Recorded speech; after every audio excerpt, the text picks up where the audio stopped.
ठिकै छौ कि नै?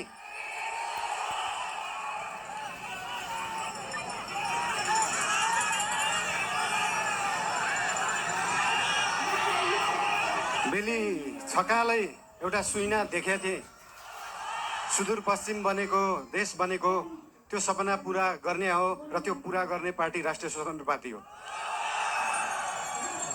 बोराजी बुझेछौ कि नै?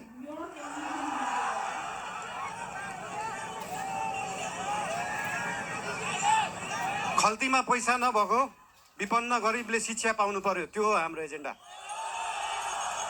खल्तीमा पैसा नभएको विपन्न गरिबले स्वास्थ्य उपचार पाउनु पर्यो, त्यो हो हाम्रो एजेन्डा। 2 वर्षमा बन्ने बाटो 20 वर्षमा पनि बन्दैन, 1.5 वर्षमा बन्नु पर्यो, त्यो हो हाम्रो एजेन्डा। रुखमा बाँधेर हुन्छ कि बाटोमा सुताएर हुन्छ कि खोरमा जाकेर हुन्छ, बाटो बन्नु पर्यो।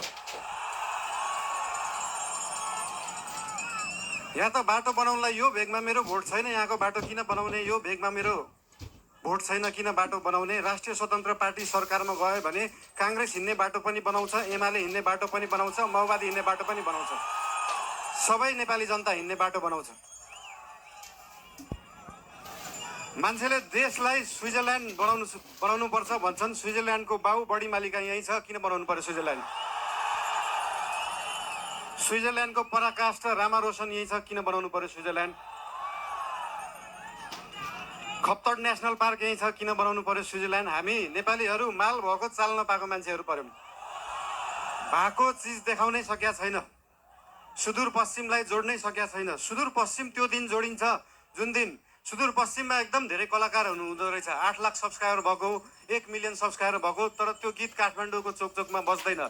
जुन दिन सुदूरपश्चिमको गीतहरू काठमाडौँको चोकचोकमा बज्छ अनि बल्ल जोडिन्छ सुदूरपश्चिम काठमाडौँसँग। सुरुमा त गीत बज्नु पर्यो, त्यसपछि आवाज बज्छ, त्यसपछि माग पुरा हुन्छ।